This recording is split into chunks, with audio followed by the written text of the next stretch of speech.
Tonight, from the Gold Coast to the South Coast, the storm that won't stop. Windsor's flood-proof bridge swallowed whole. Communities along the Hawkesbury transform into a sea, and the river is still rising. Breaking news, a new evacuation order for Wetherill Park, the latest Western Sydney suburb to be caught up in the disaster. Evacuations in the dead of night, Kempsey's entire CBD cleared out as it goes under. And could this all have been prevented? The political fight over Warragamba Dam. This is 9 News with Peter Overton. Good evening, Peter Overton reporting from Windsor tonight. New South Wales is under siege from the elements yet again. This time a wet weather system that just will not stop. The eastern half of our state has been pounded by relentless downpours. And tonight it's the Hawkesbury on the outskirts of Sydney that is the centre of this catastrophe. We have reporters in all of the key locations this evening. Damien Ryan begins our coverage. From the air, the sheer magnitude of an unfolding disaster. The Hawkesbury River has become an inland sea. And Windsor, like an island, is keeping its head above the water. It's also a close call for dozens of rural properties along the old riverbanks. And in the middle of all this, rescuers wading into waist-deep water to lead a horse to safety. The Premier wanted to see it for herself, but the mission was over before it began, aborted by the weather behind our latest calamity. I think we're going to abort this flight, everybody. Copy that. I know for many people, they will feel like it's breaking point. Some communities who were battered by the bushfires are now being battered by the floods. Here's our kitchen and living area, currently 1.2 metres underwater.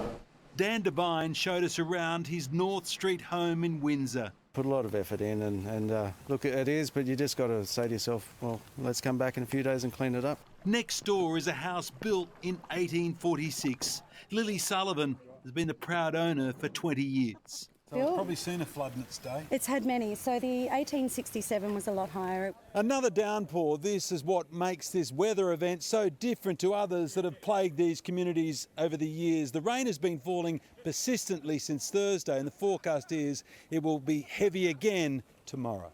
It's still raining. You know, they're expecting it to come up another couple of metres. It's just been frantic around here. Making matters worse, the water from the upper parts of the Nepean River, which flooded Penrith, will flow into the Hawkesbury around Richmond and Windsor this evening, which will cause flooding downstream to last for the next few days. As many as 3,000 residents in the Hawkesbury have so far been forced from their homes. Most walked or drove out. Today, they paddled back. You had a look over there, how is it? The neighbour's house on the corner, it's already gone through their first garage, so you can't see that much of it up the top. It was a similar view for the owners of this Richmond property. Shed. Stables. Of the brand new Windsor Bridge, there was almost nothing to see. Apparently flood-proof, it vanished under the flood waters. It didn't stop a dentist on an emergency call-out. It was the only way across was through the water, so SES have been kind enough to help out.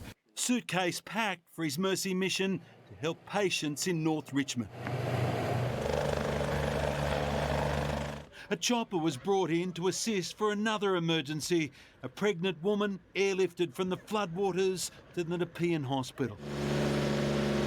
And it wasn't just people who needed help. We've pulled 9 head of cattle out. Now onto these horses. That was in Richmond. In Wilberforce, a number of sheep had to be rescued by boat.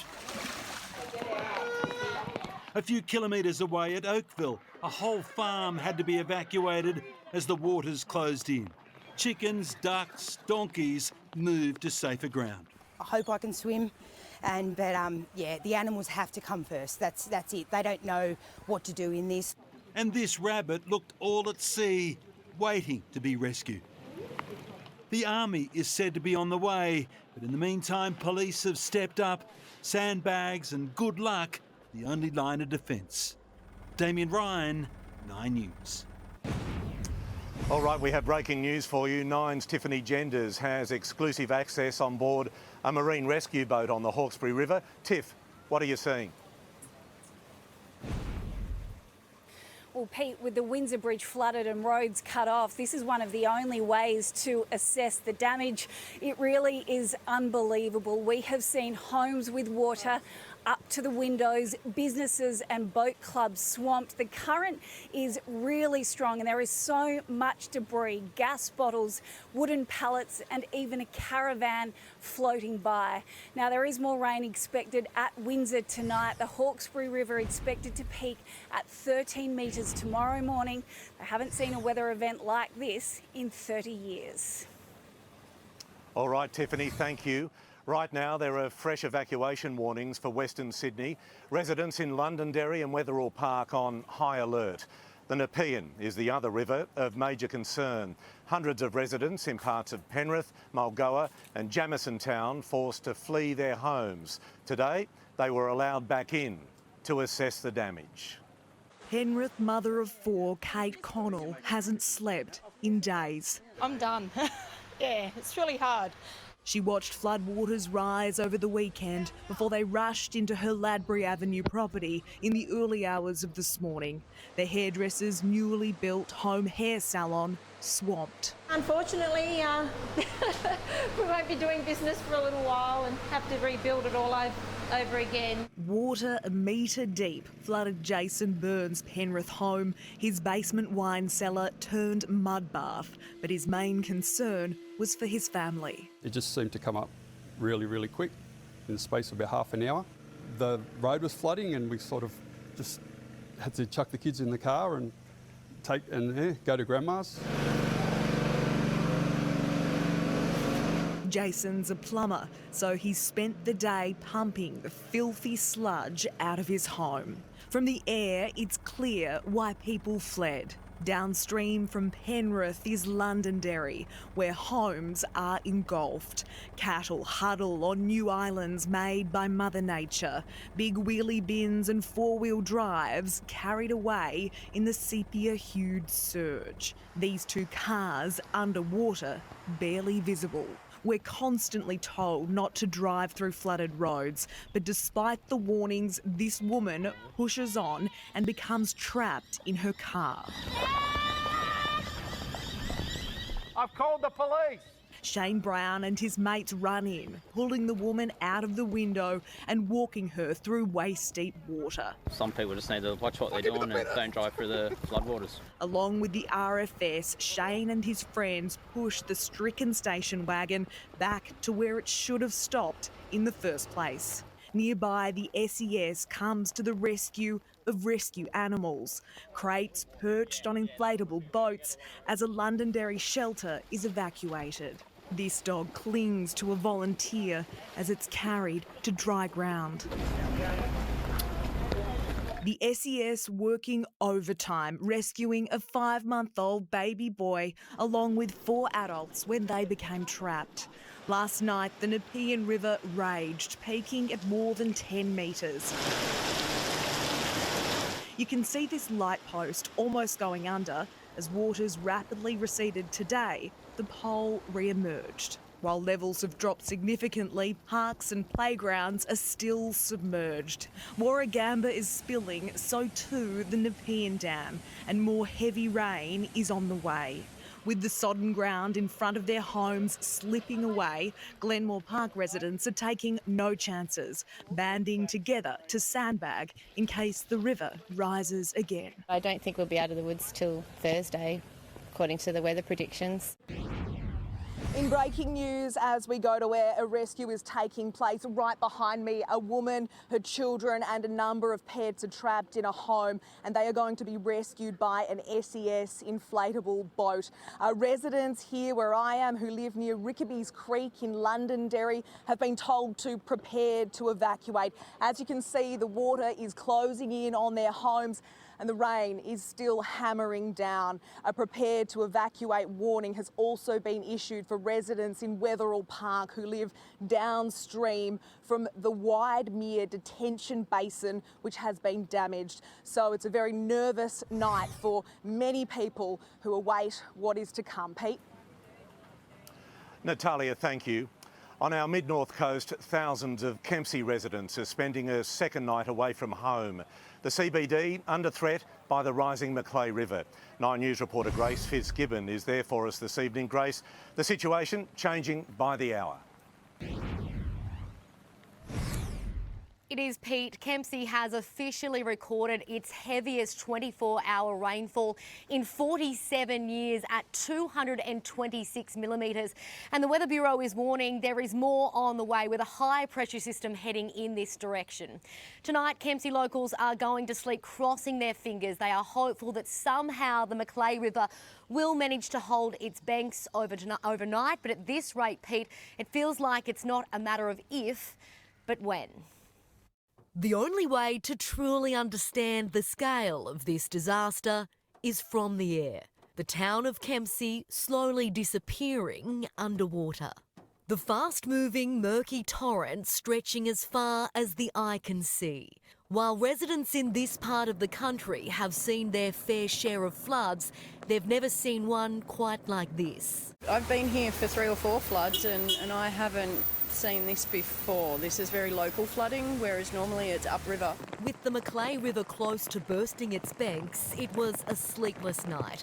The town centre evacuated just before midnight. Evacuation order. Including our motel. We have just had the SES bang on our motel doors. They're telling us that we need to evacuate immediately. The levee is breaking in the CBD and the floodwaters are expected to inundate the whole of the town centre. Around 80 residents forced to abandon their homes and head to the evacuation centre. This is the reality for people with homes inside the flood zone. Simply grab whatever you can and put it up high. The town remains divided by floodwaters. Those in the west lining up for last-minute supplies at the only supermarket where bread, milk and meat are sold out. It's pretty busy. They're letting one in, one out at a time. So yeah, it's pretty busy. It's hectic in there. So you can tell people are a little bit scared. They're not quite sure as to what's going to happen. Residents in the south remain completely cut off. The SES delivering food and urgent medical supplies. We're very tired, but we can't stop the work. There's communities in dire need and we're here to assist. We're here for 4 days. And we'll do whatever's needed. An elderly woman with a broken hip had to be rescued, transported across the floodwaters into a waiting ambulance. Much needed feed for livestock was also delivered. Today, the Deputy Premier flew in touring the flood-ravaged region, still very much recovering from last summer's bushfires. We keep talking about regional people being resilient. This is testing everybody. Grace Fitzgibbon, 9 News. There is some encouraging news tonight, with the situation on parts of the mid-north coast improving as we go to air. A short time ago, the water receded enough for roads to reopen around Taree, where the clean-up is already underway. After days underwater, the Manning River began to recede, leaving behind a muddy mess. It's gut-wrenching when it's all you have. Yesterday, this arcade was under a metre of water. Today, armed with mops and brooms, Taree residents went back to work. It's more not knowing, actually, not knowing where we stand at the moment. But time will tell. Just got to clean up, so we're all in together. For 2 days, the town of Taree has been cut off, and this is the big problem right here. Flood damage to the main road in the Martin Bridge. The bad news is there's more weather on the way, and it hasn't been fixed. Motorists on the Pacific highways spending days in their cars. We're tired. We just want to go home. Ron Gizzycamp popped out for supplies on Saturday. He hasn't been home since. Basically, what I've got is what I'm wearing. The service stations have a lot of food. Pretty much over pies at the moment, though, I have to say. At nearby Tuncurry, SES crews worked through the night, rescuing 5 adults and 4 children staying at the caravan park who became stranded by rising water. These cows swept away on Saturday, turning up 4 kilometres away at Tanoni. Further north at Port Macquarie, waterfront homes are now underwater homes. Surf lifesavers moving inland on rescue boats helping with evacuations. People are getting low on medications. There's been some pregnant women that needed to get to hospital. A different type of evacuation, this man pulling a stingray from his living room. At Newcastle, the sand was replaced by sea foam as surfers brave the choppy seas, while at Port Stephens, they were surfing in the backyard. Despite the devastation, still smiling. I know, why not? There's a lot more people a lot worse off than we are, let me say that. these locals still managed to have a laugh. I'll just sit on me chair and have a beer. Making the most of their new swim-up bar. Pete, there is a real sense that this heavy rain is back tonight here in Taree. Behind me is where the Manning River surged up the road into the town, and officials are really closely watching its banks tonight. It is just so vulnerable along the side of this river. The heavy rain tomorrow is really set to set in around the northwest of here. They've seen some of the heaviest rainfalls they've had in 91 years over the last 48 hours. So make no mistake tonight, Pete, flood watch is very much still on for the mid-north coast. All right, Ruth, thank you very much. Claims Warragamba Dam should have been emptied ahead of this weather event have been rubbished as impossible by experts and ministers alike. The water from the catchment is fuelling the floodwaters along the Hawkesbury River, leading to more calls for the dam wall to be raised, regardless of the environmental impact. If you want to know why Sydney is flooding, just listen to this. Hundreds of gigalitres of water tumbling out of Warragamba Dam, the catchment for our city's drinking water, not able to hold a drop more. But there's been criticism of why the dam was not significantly drained ahead of this rain event, given Warragamba is the engine that powers floods in the Hawkesbury. I'm on the public record as a member for Balcombe Hills to say that we need to monitor mitigation. They are rules there to protect Sydney's water supply, 80% of which comes from Warragamba Dam. To prevent this volume of water spilling over dam walls, Warragamba would have had to be drained to just 25%.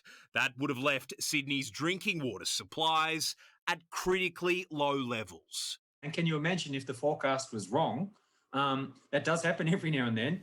And to release that much water safely would have taken the best part of a year. But the idea that you can just release water from the dam a week before when you get the rain forecast, all that would do is push more water into the low-lying areas. That's why the minister wants to increase the height of the dam wall. So this is now a lived experience. It's a warning sign from Mother Nature. If the dam wall was raised by 14 metres, it would have held back almost 1,000 gigalitres of water. Instead, all of that is now powering down the Nepean and flooding suburbs along the Hawkesbury.